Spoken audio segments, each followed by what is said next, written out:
Y para detallar un poco más de lo que será esta reunión de cancilleres el día de mañana en Ipiales, le damos la más cordial bienvenida al presidente del Observatorio Ciudadano desde Quito, el señor Javier Buendía. Gracias por acompañarnos, bienvenidos a nuestro espacio. Muchos temas, especialmente 6 de los que se pretende llegar a buenos términos el día de mañana, aunque no se va a hablar, o por lo menos no sabemos si está en agenda, el tema principal, devolución de cartas, contenidos, seguramente más información del disco duro. Sin embargo, esta reunión de cancilleres de Colombia y Ecuador entre los señores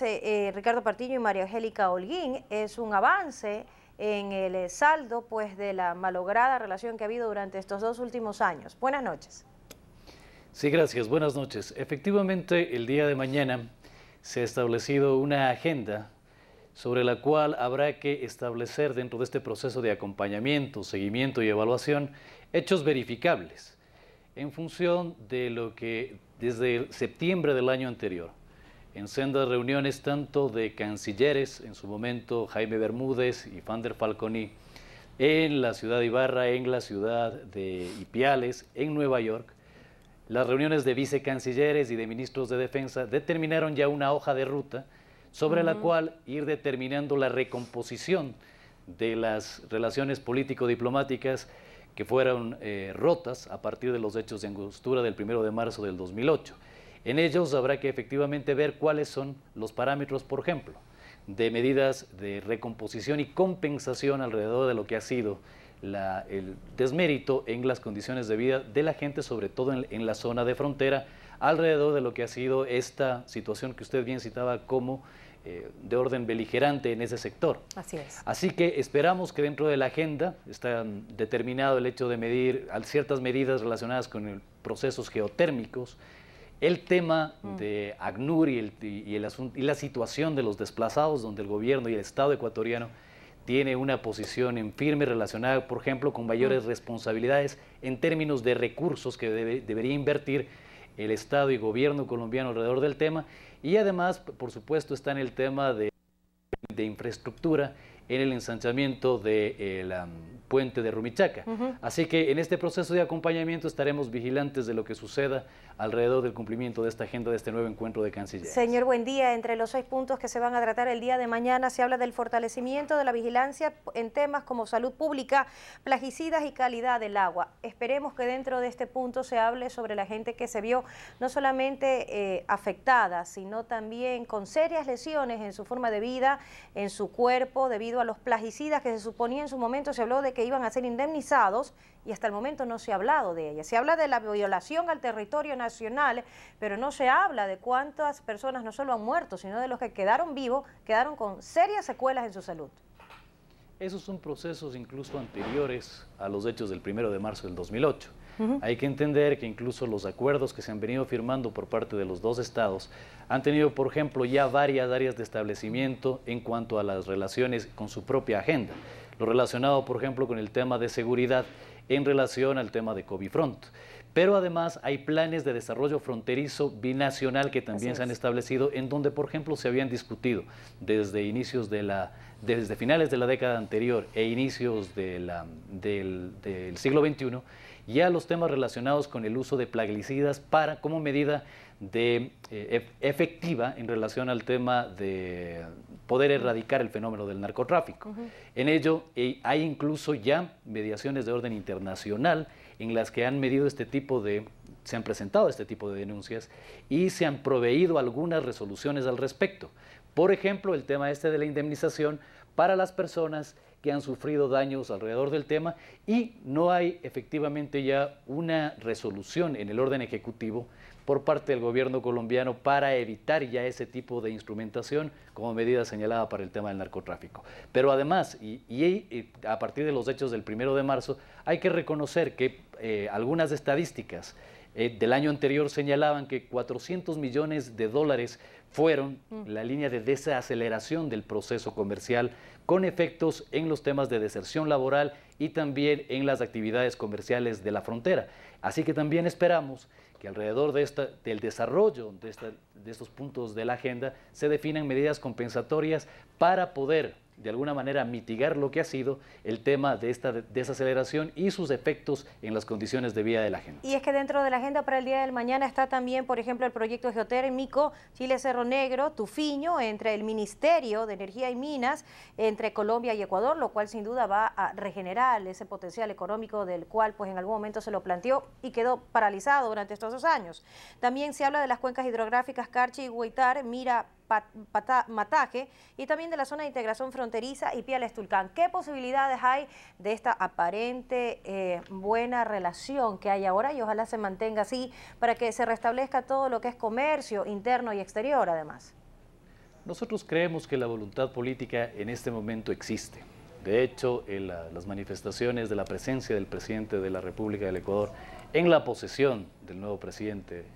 Santos en Colombia generan un buen ambiente en donde puedan irse ya generando conversaciones que tengan resultados, es decir, el tema de los hechos verificables. Las medidas que usted ha señalado, que van a ser tratadas el día de mañana, tienen incluso que ver con áreas de desarrollo que maneja aquí en el Ecuador el Plan Ecuador. Y por otro lado, estarían también relacionadas con la posibilidad, por ejemplo,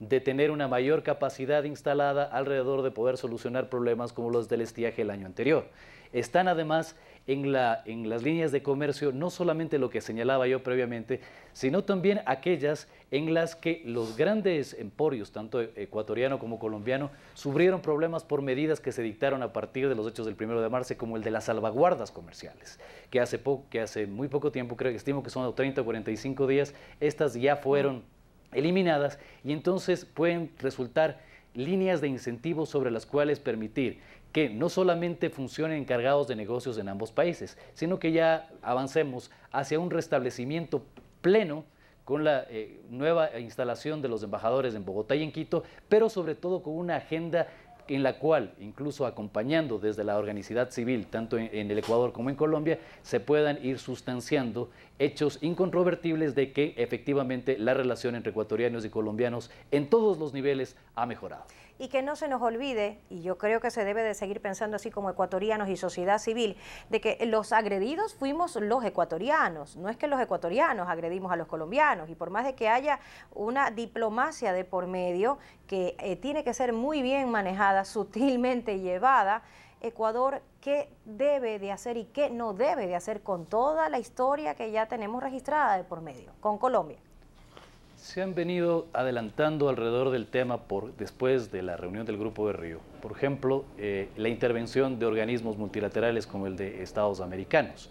en donde luego de una reunión de los cancilleres se determinó también pasos y procedimientos para ir verificando los acontecimientos del 1 de marzo del 2008. Hay en el Ecuador una prosecución de un juicio en la provincia de Sucumbíos, que adelanta en cambio los temas de orden procedimental judicial, que también deberán ser sustanciados y llegar a instancias conclusorias. Pero estos puntos sensibles tienen que tener una órbita, un manejo en lo jurídico-político y de alguna manera llevar un proceso aislado frente a estas otras medidas sustanciales, pero que por supuesto tienen que ser absolutamente sustanciadas, como he señalado, en función de que se verifiquen cuáles fueron las motivaciones por parte del gobierno en su momento de Colombia para llevar este acto que a todas luces fue una violación a la soberanía de nuestro territorio. ¿Qué se debe de hacer para que no vuelvan a registrarse hechos como estos? Y el puente Rumichaca-Rumichaqui pues es una de las principales puertas de acceso para que Ecuador pueda prevenir y ser vigilante ante hechos como estos. Noticias como las de ejemplo el día de hoy,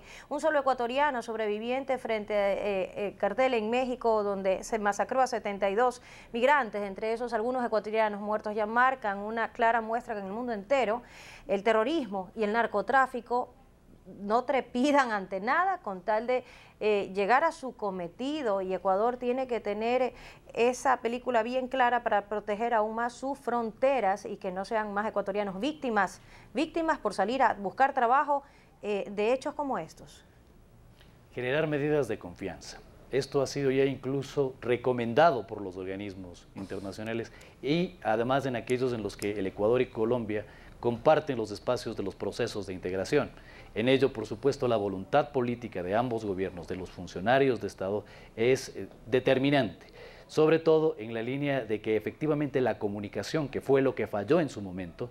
no vuelva a deteriorarse y sobre esto, además, que hayan la voluntad de ambas partes también alrededor de mejorar la comunicación con la organización civil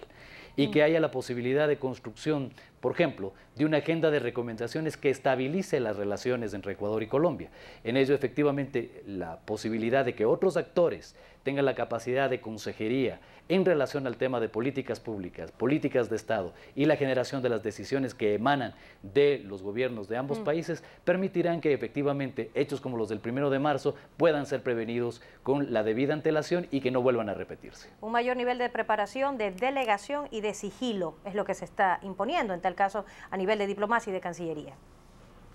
No solamente de sigilo, sino alrededor de lo que tiene que ver con la voluntad política está el hecho de también que ésta se exprese en hechos incontrovertibles en donde, por ejemplo, líneas de colaboración como las existentes en este momento entre el gobierno colombiano y el gobierno de los Estados Unidos alrededor del establecimiento de las bases militares se puedan ir generando desde los espacios de diálogo. Es decir, que el tema del proceso político diplomático tenga sobre todo vías incontrovertibles también de sustanciación y de transparencia frente a las sociedades de ambos países. Y que además estos órganos en donde los procesos de integración se lleven adelante permitan también faculten su contribución para que se estabilicen y eso se irradie en términos de mejorar lo sustancial, que es el tema de las condiciones de vida de la gente con políticas públicas y políticas de Estado estables. Vamos hacia allá entonces, esperemos que el resultado sea ese y más todavía. Le falta mucho a Ecuador por sacar provecho de todas estas relaciones que están de por medio. Gracias, señor Buendía, por acompañarnos esta noche. Que esté muy bien. Siempre a las órdenes. Muchas gracias. Hacemos una pausa, regresamos enseguida con más noticias y entrevistas en CNE Plus. Acompáñenos.